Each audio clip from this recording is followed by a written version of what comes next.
Hello everyone, welcome back to my channel. मैं हूं आपका कनेडियन दोस्त। तो जी सबसे पहले जो भी लोग इंडिया के अंदर है सभी को बोलना चाहता हूं कि आई होप आप सब सेफ़ होंगे, क्योंकि बहुत ही ज़्यादा न्यूज़ आ रही है जी यहाँ से 3-3 लाख केसेस, 3-3 हज़ार डेथ्स एवरी डे। तो आई होप आप और आपकी फैमिली सेफ़ हो। तो जी इस वीडियो के अंदर मैं आपकी कन्फ्यूजन सॉल्व करने वाला हूँ, क्योंकि काफ़ी लोगों को कन्फ्यूजन हो रही थी जी कि वर्क परमिट कनाडा का जो स्टडी करने के बाद मिलता है उसके क्या रूल्स है। काफ़ी लोगों को ये कन्फ्यूजन है कि हम 100% ऑनलाइन स्टडी करने के बाद वर्क परमिट अप्लाई कर सकते हैं या नहीं। काफ़ी लोग ये बोल रहे हैं कि भाई आप सिर्फ 50% ऑनलाइन स्टडी कर सकते हो, बाकी का आपको कनाडा में आके पढ़ना पड़ेगा। इस वजह से काफ़ी लोग डेफर करने की सोच रहे हैं और बहुत ज़्यादा कन्फ्यूज है। सो इस वीडियो के अंदर जी मैं आपके सभी क्वेश्चनों के आंसर देने की कोशिश करूँगा एंड आपकी सभी कन्फ्यूजन 100% सॉल्व हो जाएगी इस वीडियो के बाद। तो जी वीडियो शुरू करने से पहले मैं आप सभी को एक रिक्वेस्ट करना चाहता हूँ कि वीडियो को लाइक कर दीजिए, क्योंकि ऐसी वीडियोस बनाने के लिए बहुत ज़्यादा रिसर्च लगती है एंड आई होप आप अप्रिशिएट करते हो वीडियोस को। अगर आप करते हो तो make sure to give it a like. तो जी अब चलते डायरेक्टली मेरे कंप्यूटर के अंदर, जिसके अंदर मैं बताऊँगा सारी डिटेल्स। So let's begin. तो जी वेलकम टू माय कंप्यूटर। जैसे कि आप देख सकते हो मैंने सिर्फ डायरेक्टली गूगल के ऊपर ये लिखा है, can you study online to get work permit in Canada. And सबसे पहले लिंक के अंदर या जहाँ पे जो रिजल्ट आ रहा है उसके अंदर लिखा हुआ है yes you can and you will still qualify for post graduate work permit. But काफ़ी लोगों को अभी भी कन्फ्यूजन है, वो इसलिए जी क्योंकि यहाँ पे जो आप चेक कर सकते हो, जो मैंने सेलेक्ट करके रखा हुआ है, ये वाला आर्टिकल canada.ca के अंदर ही है एंड इसके अंदर क्लियरली लिखा हुआ है कि अगर डिस्टेंस लर्निंग जो है वो 50% ऑफ योर प्रोग्राम से कम है, you may be eligible for post graduate work permit. मतलब कि अगर 50% से कम आपने ऑनलाइन स्टडी की है एंड बाकी का इन पर्सन किया है, then you will be eligible for post graduate work permit. ठीक है जी।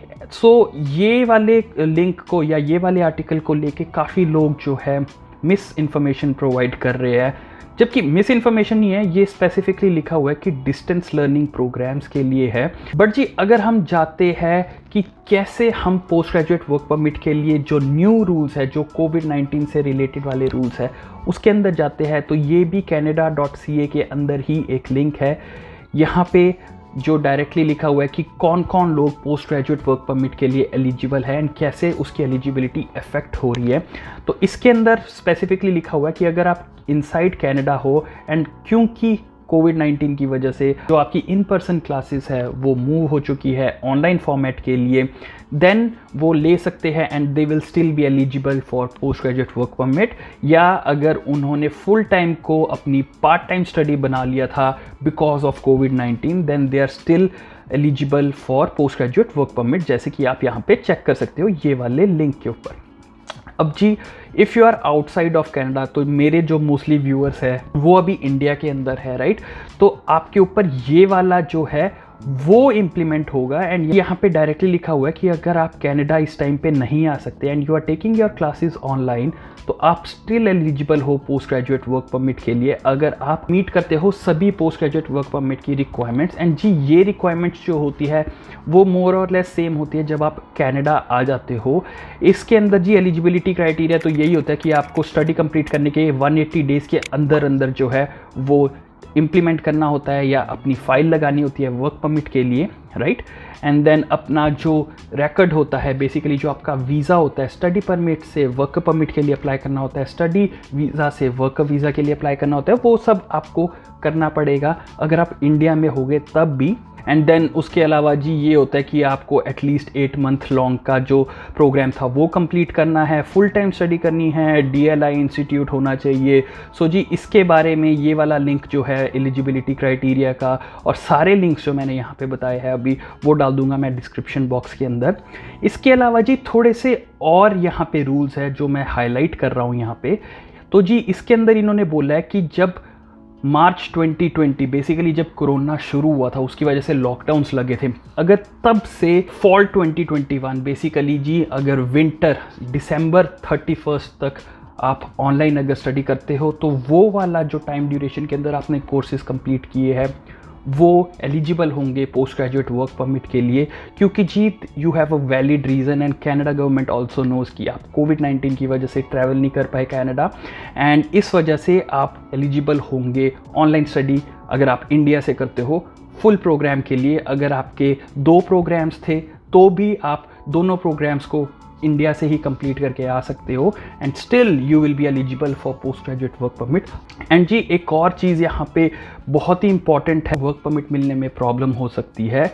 एंड जी यहाँ पे भी यह प्रोवाइड किया हुआ है कि how much of the studies count towards post graduate work permit. तो जी यहाँ पे क्लियरली लिखा हुआ है कि you can study 100% of your studies online from outside Canada up to जी December 31st and spring of 2020 जो कि मार्च ऑफ 2020 से शुरू होता है। सो मार्च 2020 से लेके December 31st 2021 तक आप ऑनलाइन स्टडी कर सकते हो एंड वो सारे आवर्स और सारा जो स्टडी आपने किया होगा वो पोस्ट ग्रेजुएट वर्क परमिट के लिए इम्प्लीमेंट कर सकते हो, क्योंकि उनको एंटिसिपेशन है कि December 31st 2021 तक जी कोरोना एंड हो जाएगा। क्योंकि अभी भी 8 मंथ्स पड़े हुए हैं तो आप क्लियरली लगा सकते हो कि लोगों को वैक्सीनेशन मिलनी शुरू हो गई है। 8 मंथ्स तक most probably 50% of the population को लग जाएगी वैक्सीन्स एंड उस वजह से इन पर्सन जो क्लासेस है वो खुल जाएगी। बट अगर इन पर्सन क्लासेस नहीं खुलती है सो इट इज़ पॉसिबल कि ये वाला जो टाइम है December 31st 2021 ये आगे एक्सटेंड हो जाए। एंड यहाँ पे क्लियरली बड़ा बड़ा बोल्ड के अंदर लिखा हुआ है कि the following time won't count towards your post graduate work permit. तो वो है जी अगर आपने स्टडी किया है December 31st 2021 से आगे ऑनलाइन एज वेल एज को पोस्ट ग्रेजुएट वर्क परमिट मिलने में प्रॉब्लम आएगी। अब जी यूनिवर्सिटी ऑफ वाटरलू जो है वो आपको पता ही होगा, बहुत ही रिनाउंड यूनिवर्सिटी है, उन्होंने भी सेम जो रूल्स है वो यहाँ पे इम्प्लीमेंट किए हुए हैं। अगर आप कनाडा से बाहर हो स्टिल आपको मिलेगा एंड वो एग्जैक्टली जो सेम रिक्वायरमेंट्स मैंने अभी बताई आपको वो इन्होंने यहाँ पे बताई हुई है। सेम इज़ द केस जी अगर आपने 2 डिफरेंट प्रोग्राम्स बेसिकली 1 ईयर का एक प्रोग्राम 1 ईयर का एक प्रोग्राम कंबाइन करके जैसे लोग करते हैं वो अगर आप करते हो दोनों इंडिया से तो उसके लिए भी आप एलिजिबल होते हो पोस्ट ग्रेजुएट वर्क परमिट के लिए। सारे लिंक्स डाल दूंगा जी मैं डिस्क्रिप्शन बॉक्स के अंदर ताकि आपको कोई प्रॉब्लम ना हो। तो जी आई होप आपके जो डाउट्स थे वो क्लियर हो गए हो। अगर वीडियो अच्छी लगी हो तो मेक श्योर उसको लाइक कर दीजिए, चैनल को सब्सक्राइब कर लीजिए एंड बेल नोटिफिकेशन को ऑन कर दीजिए, क्योंकि जी ऐसी इन्फॉर्मेटिव वीडियोस मैं हमेशा लेके आता रहता हूँ। Thank you for watching this video till the end. Stay safe and I will see you in the next one.